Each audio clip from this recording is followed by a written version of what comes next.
Kosovës e ka pasur në plan të parë, siç deklaroi ajo. Ajo u shpreh për razi ashpër për përgjegjësinë e Beogradit për dhunën në Kosovë, për të cilën tha ajo Beogradi duhet paguar. Ekranet vazhduan të bëjnë të tyren, derisa objektivat kaluan në tryezë bisedimesh. Nuk kanë zgjatur shumë ditë nga masakra ku politika është zënë me emrat e shqiptarëve dhe serbëve. Pavarësisht nga legalitetit të qenurit brenda Federatës Jugoslave, pala tjetër e konfliktit me shqiptarët në Kosovë është shfaqur Serbia. Ndoshta ende me imazhet e gjymtimit të luftës së fundit në Ballkan, grupi Kontaktit ja ka dhënë pangurim të verdhën Serbisë. Paralajmërimi me një afat 10 ditor prove ju bë Federatës Jugoslave për një embargo të gjerë armësh, pengesë furnizimi për pajisje që mund të vlenë si represion në vend ose për qëllime terroriste, ndërprerje e dhënies së vizave për funksionarë të lartë që janë përgjegjës për aksionet e dhunës në Kosovë, si dhe moratorium për bllokimin e kërkimit kredive të eksportit financuar nga shteti për tregti dhe investime. Në pritje të kalimit të 240 orëve të 10 ditëshit, politikat kanë zbritur intensivisht në Tiranë dhe Prishtinë.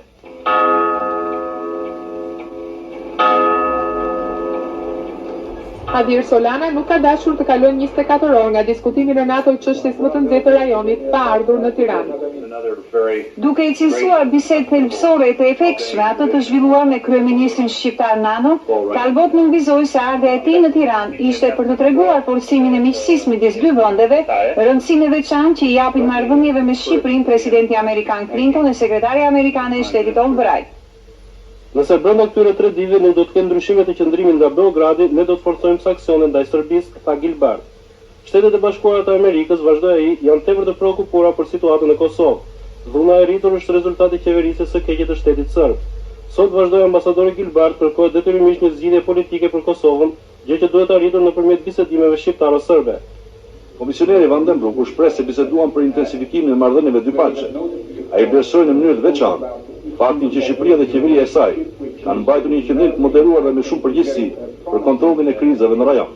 Kryetari i radhës së OSBE-s tha se qëllimi i vizitës së tij ishte të parashtronte programin për Kosovën. Këndvështrimi i kësaj organizate vlerëson rolin e qeverisë shqiptare si tepër të rëndësishëm për stabilitetin në rajon, dhe se të gjitha partitë shqiptare duhet të bashkëpunojnë ngushtë për programin e OSBE-s. Ndërsa mediat janë vërtitur me spritjes për masa të thella, grupi Kontaktit ka vendosur të mos jeti vetëm në vendimet e tij. Paralel me turizën e Shteteve të Bashkuara të Amerikës, Rusisë, Anglisë, Francës, Gjermanisë dhe Italisë, pas 10 ditëve është shtruar dhe ajo e rajonit. Kryeministri shqiptar ftohet nga vendi pritës Gjermania. Përpara se mendimet të dalin në formën e detyrimeve që shtron deklarata, në turizën e rajonit Tirana kërkon hapa të fortë preventiv.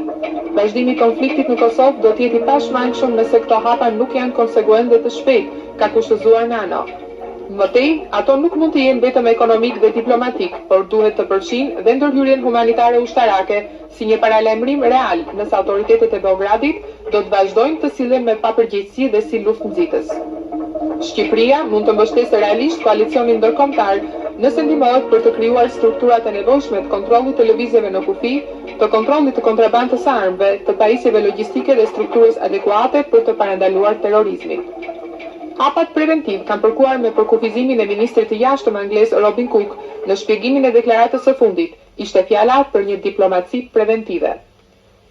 Shqipëria ka marrë përsipër të respektojë statusin që do të vendosej në bazë të një konsensusi me bisedime direkte dhe asistencë ndërkombëtare.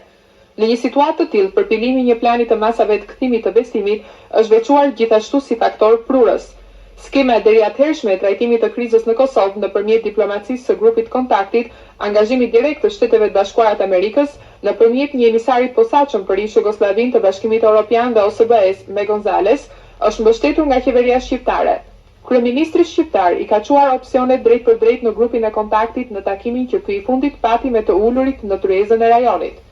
Duke mos pranuar ndryshimin e kufive, është kërkuar zgjidhja maksimale për 2 milion shqiptar brenda Jugosllavisë.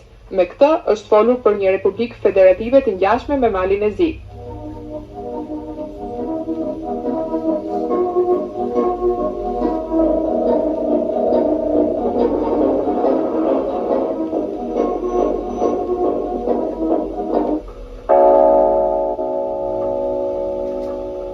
Burimet me nuhati diçka kishin pritur përpara deklaratës. ndërsa ato më emotive pësuan zhgënjim të plot. Pas 10 ditëve, Serbia fitonte edhe 4 javë kohë. Deklarata ka këmbgulur të mos jetë Serbia. Federata Jugoslave ka marrë ultimatum për të shmangur trazirat në provincën jugore, dhe ky proces duhet të ketë vetëm një emër, dialog pa kushte. Askush nuk lejohet të paragjykojë rezultatet pa ulur në tryezë. Ekranet dhe radhët e gazetave nuk kanë mjaftuar, aq më pak protestat e shqiptarëve. Për një raport të vlefshëm në afatin e dytë ka dalë në skenë trojka, ndërsa s'mund të ndalet zbrazja e armëve që ka, armë të tjera për Federatën Jugoslave s'mund të ketë veçse në tekstin e embargos që nga 31 marsi. Mendoj se tashmë vetë një hap tjetër i rëndësishëm përpara në zbatimin praktik të planit veprimit dhe të presioneve për zgjidhjen e plotës të krizës kosovare, në bazë dhe angazhimit të gjithë anëtarëve të grupit kontaktit që dhe sot nuk e humbën konsensusin midis tyre, dhe të konsultimeve që ata zhvilluan me ministrët e jashtëm dhe në si kryeministër i Shqipërisë pra në kuadrin rajonal. Është një hap tjetër përpara sepse gjithçka tani ka hyrë në optikën e një kondicionaliteti konkret. Të gjashtët kanë arritur të jenë unik në fund të bisedimeve, që vlerësohet ndoshta si më e rëndësishmja për vazhdimin e angazhimit ndërkombëtar, duke patur parasysh masën e reagimit në krahasim me takimin e Londrës. Për Albrightin të konsideruar të linjës së fortë me deklaratën është ecur në drejtim të rritjes së presionit ndaj serbëve, ndërsa Primakovi ka siguruar mos ndryshim të politikës ruse dhe me ndryshimin e njerëzve. Kinkel ka ripërmendur se vendi i tij përqendron interesat në numrin relativisht të madh të shqiptarëve të Kosovës që ndodhen në Gjermani dhe se në përgjithësi janë për stabilitetin në rajon. A ka vend qeveria shqiptare për të rezervuar? Ne mirë kuptojmë që ky proces është gradual, do të marrë pak kohë, do të ecë hap pas hapi, por tashmë ka hyrë në një optikë përparimit të sigurt. Ata që nuk do të pajtohen në këtë optikë, e cila e bashkon në partneritet të ngushtë Shqipërinë me qeveritë kryesore perëndimore dhe organizatat e rendit të ri ndërkombëtar të pas luftës së ftohtë, natyrisht nuk do të kenë vend në realitetet demokratike të Europës së Re. Në të njëjtën mënyrë vendoset përballë polemikës me udhëheqësit e zgjedhur të Kosovës. Me votimet e fundit, në pjesëmarrjen masive të shqiptarët treguan që nuk janë asnjë popull barbar, asnjë popull terrorist. Ata zgjohen autoritetet e tyre, zgjohen zotin Rugova, i cili ka krijuar tashmë ka edhe hapin e rëndësishëm për negociata, delegacionin shumë përfaqësues të palës shqiptare në për negociata. Ministrin e jashtëm anglez Robin Cook, ministrin e jashtëm gjerman Kinkel dhe kryetaren e parlamentit gjerman Sysmu. Beogradi, si kryeqyteti i federatës dhe jo i Serbisë, duhet ta dëshmojë këtë të fundit në tryezë bisedimesh pa kushte. Ktu ka vend për rezerva ndaj figurave të ekspozuara si ultranacionalist. Pozicionet drejtuese ekzekutive të tipit të Sheshelit e dyshojnë mbarvajtjen e nismave të mira brenda dhe jashtë Federatës Jugosllave. Kreu i diplomacisë gjermane ka kërkuar kujdes ndaj provokimeve të opinionit jashtë shqiptar nga sjelljet e disa individëve që identifikojnë gjithë imazhin e kombit me veprimet e tyre kriminale. Shqipëria është edhe një herë e gatshme të respektojë vullnetet e palëve të orientuar nga të drejta dhe detyrimet ndërkombëtare.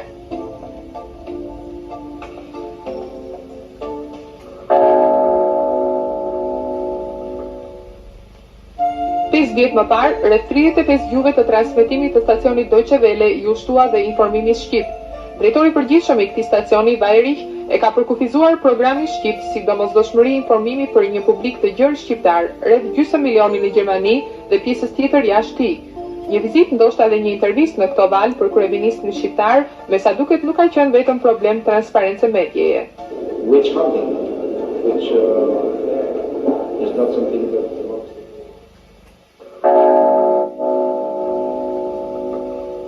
Në ditën e okupimit shqiptar në Bonn, mijëra shqiptar nga qytete të ndryshme të Gjermanisë protestuan për vëmendje serioze ndërkombëtare ndaj jetës së tyre. 4 javë janë nderur në pritje të një raporti organizmash, duke qenë se vetëm pamjet makabre të raportimit të ekraneve nuk kanë mjaftuar.